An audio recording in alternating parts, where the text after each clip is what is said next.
से ये बाहर है। मैं अब तो चंडीगढ़ में बैठा हूं, अमृतसर, ये दिल्ली वगैरह, यहां से 100 मील दूर है मेरा मुल्क, 100-150 मील दूर। आग लगी पड़ी, लोग जाने बचा बचा के भाग रहे हैं। क्या वजह है? पाकिस्तानी है वहाँ में ना, ये जाहल है। अच्छा। वो क्यों भला? कि वो एक आदमी था, वो किसी गांव से सऊदीया में चला गया, तो वो वॉशरूम पे लिखा था बैतुल खला, उसने चूमना शुरू कर दिया। ये कोई बात है? उसने चूमना शुरू कर दिया। सिलसिले में जो है वो क्या मिल रहा है, तो उसमें दोनों तरफ से ट्वीट्स भी की गई हैं। और नरेंद्र मोदी साहब जो उन्होंने जो ट्वीट किया, उन्होंने कहा wonderful meeting indeed, always delight to discuss. ये वैल्यू है, ठीक है जनाब। और हम तो अपने ये जो ताकतवर लोग आते हैं, इनको किसी के करीब ही नहीं जाने देते। नमस्कार दोस्तों, भारत में हर एक बंदे के पास यूपीआई सिस्टम देख करके सारी तरह हैरान हो गया है, क्योंकि ठेले वाले से लेकर के हर एक दुकानदार के पास इस वक्त भारत में यूपीआई सिस्टम चल रहा है। यही कारण है कि भारत जिस तेज़ी से तरक्की कर रहा है, उस भारत की तरक्की देख करके सारी तरह का कहना है कि पाकिस्तान इस वक्त भारत से 100 साल पीछे, और पाकिस्तान लगातार बर्बादी की तरफ चलता ही चला जा रहा है। कोई भी पाकिस्तान को आगे बढ़ाने की कोशिश ही नहीं कर रहा, बल्कि तबाही की तरफ ले जा रहे हैं।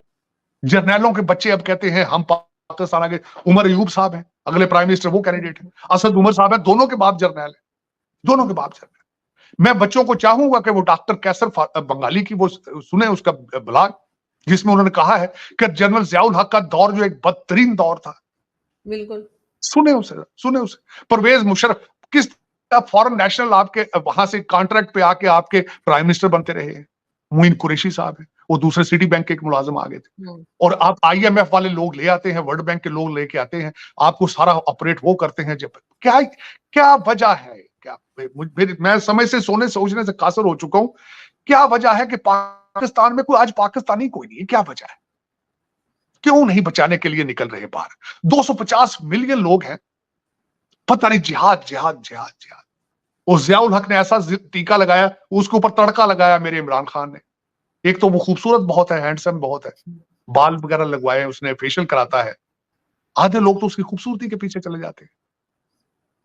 कभी वो रियासत मदीना बना रहा है, कभी कहता है ये कनाबरू या कनस्ताइन, लेकिन सर मजहब का चूरन तो सभी ने बेचा है सर, चाहे वो भुट्टो हो, चाहे बेनजीर हो, चाहे नवाज शरीफ, इमरान खान, मजहब का चूरन तो सभी ने बेचा है यहाँ पे।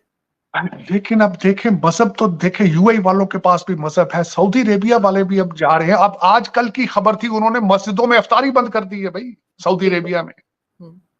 वो 60 दूसरी डायरेक्शन पे जा रहे हैं, तरक्की वाली साइड पे। उन्हें पता है तेल बंद हो जाएगा तो कहां जाएंगे। हमारा सांस बंद हो गया, हमें नहीं समझ आ रही अब क्या करें। हमारा तो सांस बंद हो चुका है, लेकिन चले को करने वाले पता नहीं। लेकिन इस वक्त स्टेट आपकी बहुत कमजोर नजर आ रही। स्टेट ये दो असेंबलियां चलेंगी ना अब ये आगे, और जिस तरीके से मुर्शद पाक अंदर से कह के मैं जला के भस्म कर दूंगा हर चीज को, वो बहुत खतरनाक आदमी है, वो सियासतदान नहीं है। वो ये भाईजान आप ही का प्रोडक्ट है। आप भी 2018 में इनको लेकर आए थे। जो मैं कहता हूं, जो बिल्डिंग बनाता है मिस्त्री, उसको पता होता है इसको डिसअसेंबल किस तरह करना है। क्यों नहीं कर रहे? रोक क्यों नहीं? पाकिस्तान बचाने के लिए आप सीरियस क्यों नहीं है? लेकिन सर आईएमएफ इनके लेटर को देखेगा क्या? इंपॉर्टेंस दी जाएगी इनके लेटर को? नहीं, उसकी कोई इंपॉर्टेंस नहीं, उसकी कोई इंपॉर्टेंस। ये जिस तरह से ये एक ख्वाब है। देखें, ये वो बंदा आईएमएफ को लेटर लिख लिया जिसने कहा था एब्सोल्युटली नॉट। ये वो बंदा है जिसने 55 जलसे किए अमेरिका के खिलाफ, साइफर। आज वहां लाबियां भी हायर कर रहा है, अब उनके पांव भी पड़ रहा है, ठीक है। लेकिन 250 मिलियन लोगों में से मेजॉरिटी जिन्होंने वोट दिए, वो आंखों से अंधे हो चुके, कानों से बहरे। वो कहते हैं नहीं ये मुर्शिद है, वो कहते हैं ये खुदा ने भेजा है इसको हमें बचाने के लिए। लेकिन ये कि आरजू, इसमें मुझे पाकिस्तान के लिए कोई अच्छी खबर नजर नहीं आ रही, दुख वाली बात है। लेकिन यहाँ पे मैं जो यूपी जाने का जो मैं प्रोग्राम बना रहा हूँ, वहां पे मुझे पहले पता चला था 4 नए एयरपोर्ट बन रहे हैं। मुझे कल किसी ने कहा 4 नहीं 6 नए एयरपोर्ट बन रहे हैं। और जो इस वक्त आपके जो फेसबुक वाले आ रहे हैं वहां पे अंबानी की शादी में, वहां पे क्योंकि उस टाउन के अंदर अंबानी उनका टाउन भी वही है, वहां उनकी रिफाइनरी है, उन्होंने नया एयरपोर्ट बना रखा है। इवांका ट्रंप आ रही है वहां पे, जुकरबर्ग आ रहे हैं, सीईओ गूगल के, माइक्रोसॉफ्ट के आ रहे हैं। मैं बात एक आपसे आखिरी बात ये मेंशन करना चाहूंगा कि ये क्यों हो रहा है। कल मेरे एक दोस्त में जब बैठा था वहां पे न्यू दिल्ली के अंदर, तो मैं इस बात पे मैंने कहा नगर के अंदर ये मैंने खबर ये सुनी थी कि भारत प्रमोट कर रहा है कि फॉरेन डेस्टिनेशन वेडिंग ना की जाए।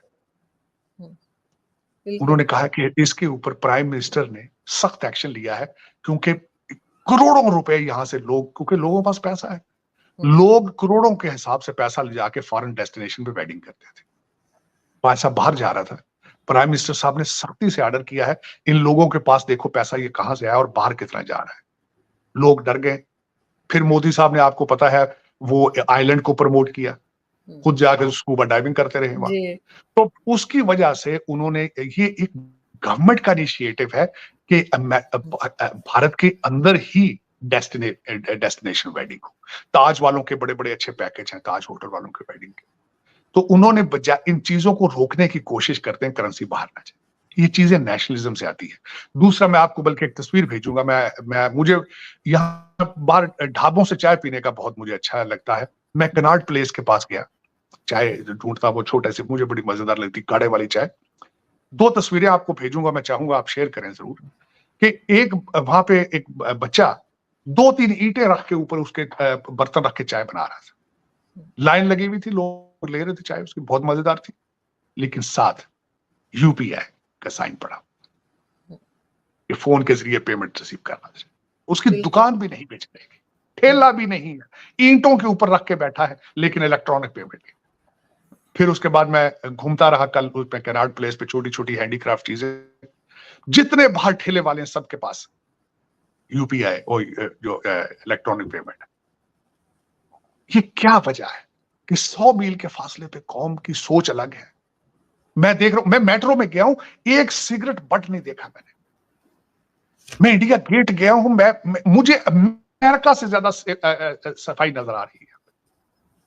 ये एक माइंड सेट होता है, एक रेवोल्यूशन होता है। जिस तरह इंदौर गया हूं तो मैंने देखा है कि 7वीं दफा वो क्लीनर सिटी आया, कैसे आया है, मैंने उस पर देखा है, रिसर्च की। लेकिन ये हमारे 100 मील के फासले पे क्यों नहीं चीजें आती। मेरे ऊपर कई इल्जाम, कोई आईएसआई का लगाता है, कोई रा का लगाता है। खुदा का नाम लो, मेरा कोई इंटरेस्ट नहीं है किसी चीज में, मैं खुश हूं भारत की तरक्की पर आज, क्योंकि ये सब कंट्री मेरे भाई हैं। ये मैं खुश हूं। पाकिस्तान के लिए दुआ गो हूं कि वो भी इनसे कुछ सीख लें। मुझे तो पहले तुम लोगों ने निकाल दिया था, अमेरिका में बैठो, मेरा आपके साथ क्या रिलेशनशिप। मेरा क्या है। आपको जो लूट के लेके जा रहे हैं टोरंटो लंदन, वो आज के थोड़ी कर रहे हैं। मैं तो आपकी आंखें खोलने की कोशिश कर रहा हूं, अगर पॉसिबल है अपने आसपास से देखो, और इनसे नहीं सीखते, बंगाली भाइयों से सीख लो यार। लेकिन मैं यहां भी रिक्वेस्ट ये करूंगा कि ये जो मजहबी, ये जो रिलीजियस टॉलरेंस सीखने की कोशिश करो। Religious is a personal matter of. वो एक बंदे ने पूछा कि भाई इसको क्यों चूम रहे हो, उसने कहा अरबी लिखी, कुरान का लफ्ज़ है, ठीक है, लेकिन ये बुरी बात है ना कि वो कुरान का लफ्ज़ नहीं, उसने बताया भाई ये तो बैतुल खला है। अरबी ज़बान हमारे नबी पाक सल्लल्लाहु अलैहि वसल्लम बोलते थे, ठीक है। उसका ये मतलब नहीं कि वो कह रहे हैं कि इधर जाओ, अरबी में लिखा हुआ है तो हम लोग उसको चूमना शुरू कर दें।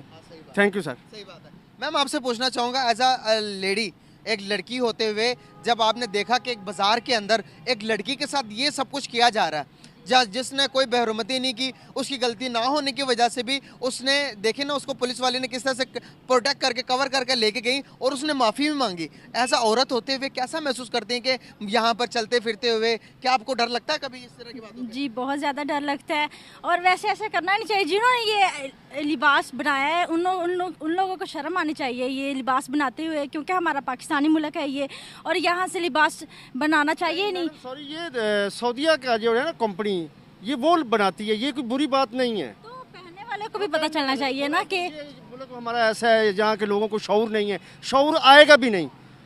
2050 में भी शऊर नहीं आएगा, सन 2050 में भी शऊर नहीं आएगा। क्यों, ऐसे क्यों? हम पीछे क्यों जाते जा रहे हैं? थोड़ा आगे आ जाए ना। सर हम पीछे देखें ना कि हमारे जो बच्चे स्कूल जाते हैं, या ये आपने वाक़यात तो काफ़ी सुने हैं कि बच्चे स्कूल जाते हैं, स्कूल से उठाए जाते हैं, उनके साथ रेप हो जाता है, ठीक है। हमारा मुल्क ही सेफ नहीं है, इधर तलीम की कमी है। तो दोस्तों साजिद तरार जब से भारत के दौरे पर आए हैं, तब से वो भारत की तरक्की को देख देख करके अपने लोगों को लगातार यही सलाह दे रहे हैं कि उनको भी कुछ भारत से सीखना चाहिए, क्योंकि जिस तरह से भारत ने तरक्की की है उसकी मॉडल को पाकिस्तान को लागू करना चाहिए, जिससे पाकिस्तानी भी तरक्की करे। लेकिन पाकिस्तानी कभी ऐसा नहीं करेंगे, क्योंकि पाकिस्तानियों को सिर्फ जिहाद के पीछे लगाया जाता है। पाकिस्तानी केवल जिहाद तक की बातें करते हैं, इसके अलावा पाकिस्तानी कुछ नहीं कर सकते, क्योंकि पाकिस्तान में जिस तरह से मुल्ला और मौलवी पाकिस्तान में किसी भी व्यक्ति पर थोड़ी सी बात के पीछे ही इस निंदा का आरोप लगा करके उसको जान से मार देते हैं, जिससे पाकिस्तान में बाहर से आने वाले लोग भी डरते हैं, क्योंकि सभी को पता है कि पाकिस्तान में इस वक्त कोई भी सुरक्षित नहीं है। पाकिस्तान में हर किसी पर इस निंदा का आरोप लगा करके उसको मार दिया जाता है, क्योंकि पिछले कुछ दिनों पहले ही श्रीलंकन नागरिक को भी पाकिस्तान में जिंदा जला दिया गया था। उसके बाद विदेशी टूरिस्ट में पाकिस्तान जाने पर काफ़ी ज़्यादा डर है। यही कारण कि पाकिस्तान में कोई भी नहीं आना चाहता। साथ ही पाकिस्तानी जिस तरह से इन्वेस्टमेंट को रो रहे हैं, उसे पाकिस्तानियों को इन्वेस्टमेंट भी नहीं मिल रही। आपकी क्या राय कमेंट में जरूर शेयर करें। यदि आप चैनल पर नए, चैनल को सब्सक्राइब करें। वीडियो पसंद आए तो लाइक करें, कमेंट करें और शेयर करें।